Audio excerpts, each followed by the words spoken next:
Acredite ou não, isso não é o cenário de um filme dos Vingadores depois de uma grande batalha. Mas sim a Austrália, durante a temporada de incêndios florestais de 2019-2020. Fumaça densa, florestas em chamas e destruição sem precedentes marcaram a Austrália por quase um ano. Nesse período, mais de 230 mil quilômetros quadrados de terra foram incinerados, afetando 3 bilhões de animais, queimando milhares de casas e matando 34 pessoas. Cerca de 80% dos australianos foram afetados pelos incêndios florestais, que causaram perdas econômicas superiores a 100 bilhões de dólares. O mais louco? Incêndios florestais como esse são quase certos de acontecer no futuro. Espera-se que incêndios florestais no mundo todo aumentem em 33% até 2050 e de forma ainda mais intensa. Mas como a Austrália se tornou essa caixa de fósforos gigante que parece estar sempre pegando fogo?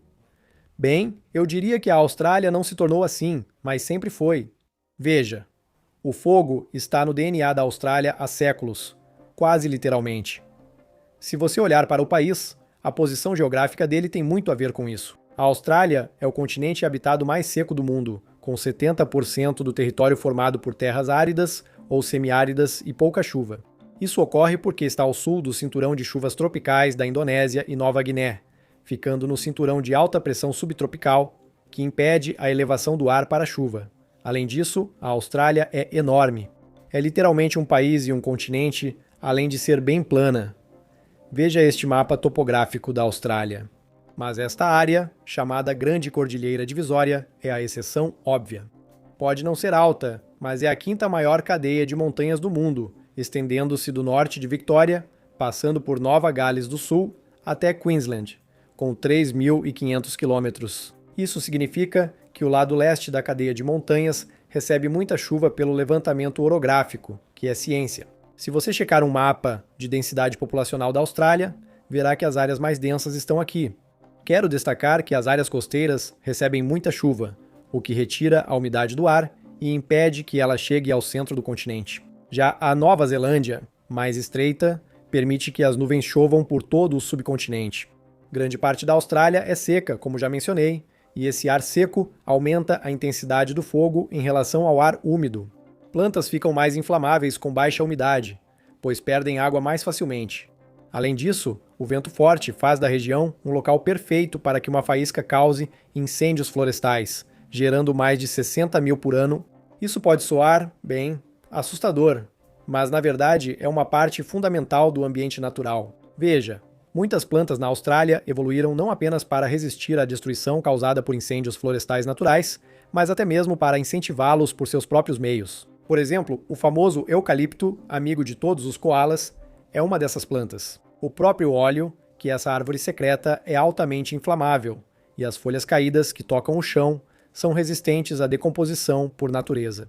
Esses eucaliptos estão basicamente jogando iscas de fogo no chão para que, quando um incêndio florestal inevitavelmente começar, todas as plantas rivais sejam queimadas. Porém, essas árvores só liberam sementes quando ativadas pelo calor do fogo. Então, a limpeza da vegetação rasteira pelo fogo incentiva o surgimento de novas plantas, e as cinzas deixadas pelos incêndios servem como fertilizante para o renascimento.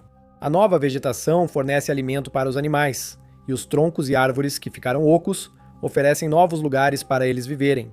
Por isso, não surpreende que os australianos nativos tenham aproveitado os incêndios florestais. Os aborígenes desenvolveram um método eficaz de controle ambiental chamado agricultura com bastão de fogo, usando o fogo para manejar a terra e compreendendo seu papel no ciclo da vida. Quando a vegetação secava, queimavam partes do mato, chamado outback. Isso não só evitava a possibilidade de um acúmulo denso de vegetação, folhas secas e galhos que poderiam alimentar incêndios florestais maiores, mas também atraía animais que os aborígenes caçavam para se alimentar e permitia o crescimento de diferentes tipos de plantas em diferentes áreas ao longo do ano, aumentando a quantidade de alimento disponível. Quando os colonizadores britânicos chegaram à Austrália, em 1788, muitos não estavam acostumados à agricultura baseada no fogo. Na verdade, eles tinham muito medo disso. Dizer que o clima da Grã-Bretanha e da Austrália é diferente seria um grande eufemismo. Após se estabelecerem na Austrália, os colonizadores logo deixaram o uso do fogo na agricultura e adotaram técnicas tradicionais de seus países de origem, o que conhecemos como agricultura clássica. Os aborígenes nativos eram caçadores-coletores nômades que usavam a agricultura como complemento. Por outro lado, os colonizadores da Austrália baseavam sua produção de alimentos na agricultura e grande parte dela em escala comercial, como estavam acostumados na Grã-Bretanha. A agricultura, especificamente a produção de carne e a pecuária pela qual a Austrália se tornou famosa, é intensiva tanto em termos de espaço quanto de recursos. A coleta segura desses recursos fez com que o método de agricultura com fogo fosse abandonado por décadas. É muito mais difícil mudar a mãe natureza, já que incêndios florestais existem há milênios, antes dos colonizadores chegarem à Austrália. Vale destacar que a extinção das chamas no século XIX permitiu aos australianos criar uma estrutura agrária para alimentos e gado. Como a Austrália hoje tem uma agricultura forte no país e no exterior, isso foi considerado uma grande vitória. O custo de séculos, suprimindo o fogo, em vez de manejar, deixou o interior mais denso em vegetação, justamente o oposto do que os aborígenes desejavam. O fim da técnica de queima controlada, combinado com o crescimento das cidades e, é claro, da vegetação no interior, realmente aumentou o calor para a Austrália que conhecemos hoje. Por que a prevenção de incêndios é tão difícil na Austrália atualmente?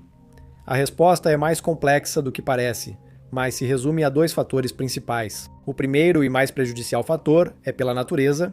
Já falamos sobre por que a Austrália é o ambiente perfeito para o surgimento de incêndios, mas como eles realmente começam, em termos naturais, geralmente é por meio de raios secos, quando um raio pode atingir o solo com pouca ou nenhuma chuva depois, incendiando uma floresta.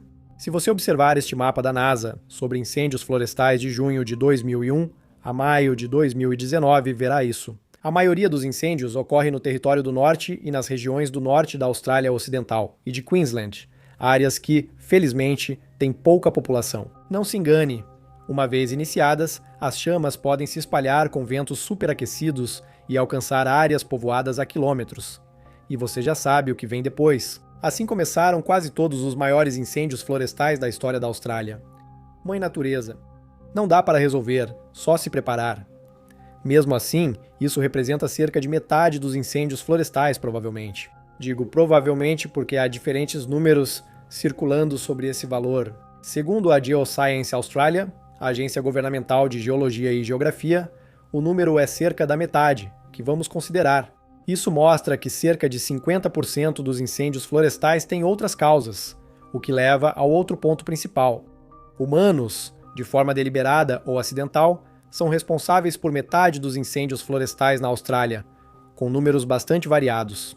É extremamente fácil começar um incêndio por descuido, quando você vive em um país que basicamente favorece isso.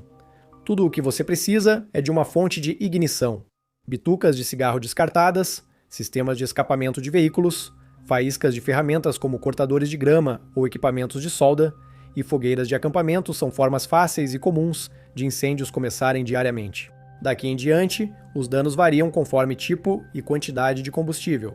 E por combustível, refiro-me a tudo: altas temperaturas, ventos fortes, árvores, campos de grama seca e casas. Esses incêndios, para o bem ou mal, geralmente ocorrem em áreas acessíveis e são logo controlados. Iniciados deliberadamente, não são sempre maliciosos. Podem ser incêndios previstos que saíram do controle. Precisamos lidar com um incêndio criminoso, que mesmo sendo um problema pequeno, ainda existe. Por isso, a prevenção de incêndios é tão difícil, pois os dois obstáculos são a natureza, que é incontrolável e piora, e os seres humanos, que inevitavelmente cometem erros por descuido impossíveis de evitar. Especialmente na Austrália, com uma população de 27 milhões de pessoas, certamente não falta isso por lá. Incêndios florestais, até certo ponto, são naturais e necessários para a vegetação e manejo das florestas. Porém, à medida que se tornam mais frequentes e intensos, acabam destruindo mais do que conservando, principalmente devido à mudança climática. Incêndios não são causados diretamente pela mudança climática, mas ela os torna mais comuns e perigosos. Quanto mais alta a temperatura, maior a probabilidade de um incêndio começar ou continuar queimando, pois o combustível está mais próximo do seu ponto de ignição. Enquanto isso, o continente segue secando cada vez mais, com menos chuva. O clima da Austrália já aqueceu mais de 1 grau Celsius no último século, aumentando claramente a frequência e intensidade das ondas de calor. Em 2019, houve 4 vezes mais alertas de incêndio em Nova Gales do Sul do que em qualquer outro ano dos últimos 20. Se observar este gráfico, verá que 8 dos 10 anos mais quentes na Austrália ocorreram desde 2005. 2019 também foi o ano mais seco da Austrália desde 1900, com uma quantidade de chuva 40% menor que a média. Então, o que tudo isso significa? Bem, vamos primeiro olhar para algumas temporadas históricas de incêndios florestais, começando com a de 1970 e 4.975, quando os incêndios cessaram, cerca de 290 milhões de acres viraram cinzas. Sim, você me ouviu direito. Para se ter ideia, 15% do território australiano foi atingido por incêndios extensos, o maior evento de incêndio florestal já registrado. Apesar dos danos dos incêndios serem considerados baixos, isso se deve ao fato de que a maioria das áreas afetadas fica em regiões muito menos populosas que as cidades costeiras. Depois houve os incêndios florestais do Sábado Negro, de 2009, o mais mortal da história da Austrália. 173 pessoas morreram, milhares ficaram desabrigadas e 1,1 milhão de acres foram queimados. Seu nome infame veio do dia do seu auge, sábado, 7 de fevereiro de 2009, quando cerca de 400 incêndios individuais naquele dia devastaram o país. Diversas cidades, como Melbourne, tiveram as maiores temperaturas desde 1859, com ventos de 100 km por hora, sendo considerado o pior dia de incêndios da história do estado. Então, claro, eu já falei sobre a temporada de incêndios florestais de 2019 e 2020 no começo, que basicamente teve fogo surgindo do nada. Vou deixar essas fotos explicarem melhor. Enfim, o que eu quero dizer com isso? Bem, tudo isso significa que podemos esperar que incêndios florestais como esses se tornem muito mais comuns no futuro. Isso é terrível por motivos óbvios, mas também sob outro ângulo. Por exemplo, apesar dos danos econômicos dos incêndios florestais serem grandes, ainda são recuperáveis. Tentar se recuperar disso frequentemente impactará muito a segurança alimentar e a economia da Austrália.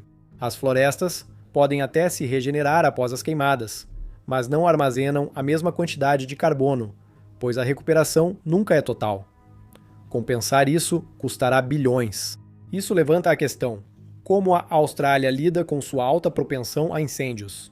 Quando a terra era habitada só por tribos nômades e pequenos grupos, incêndios florestais não afetavam o modo de vida.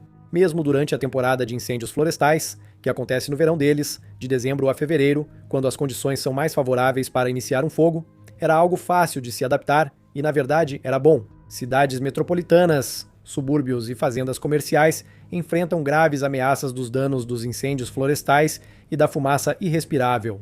Então, os tempos modernos exigem medidas diferentes.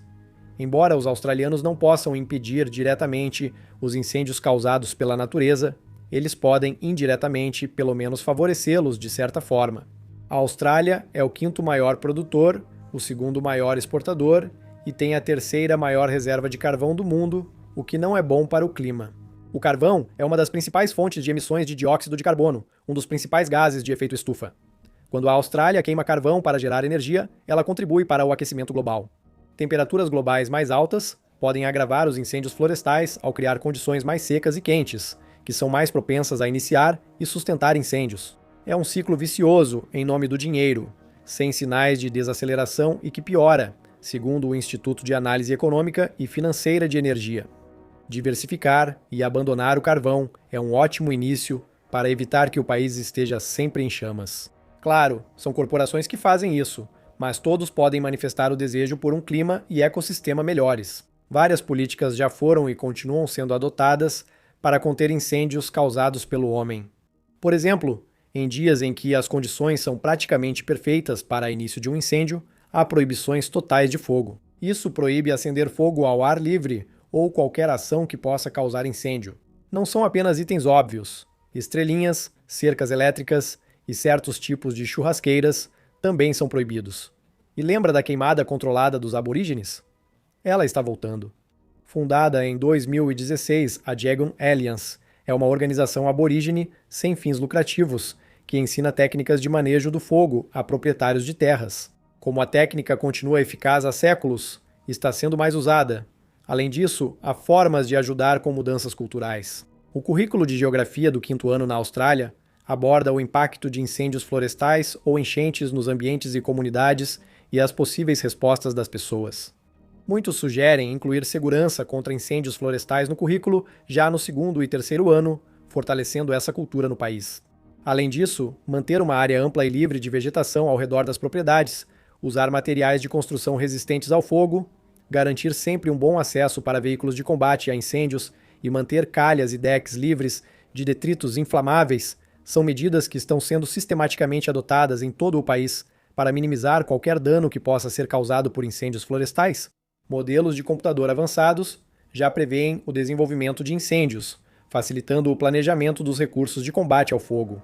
No âmbito pessoal, quase toda família tem, ou deveria ter, um plano detalhado para incêndios florestais. Todo verão, na temporada de incêndios florestais, enfatiza-se aos cidadãos que não devem esperar que os bombeiros consigam salvá-los. Um dos alertas afirma: "Você está em perigo e deve agir imediatamente para sobreviver. É tarde demais para sair." Esse conhecimento pode ser a diferença entre vida e morte. Essas são apenas algumas das muitas coisas que a Austrália está fazendo. Ainda não se sabe se isso será suficiente, pois os maiores incêndios florestais vêm da natureza e o controle depende do governo. Apesar do calor aumentar, a convicção e força de vontade dos australianos também crescem. Quem sabe o que vem pela frente? Obrigado por assistir.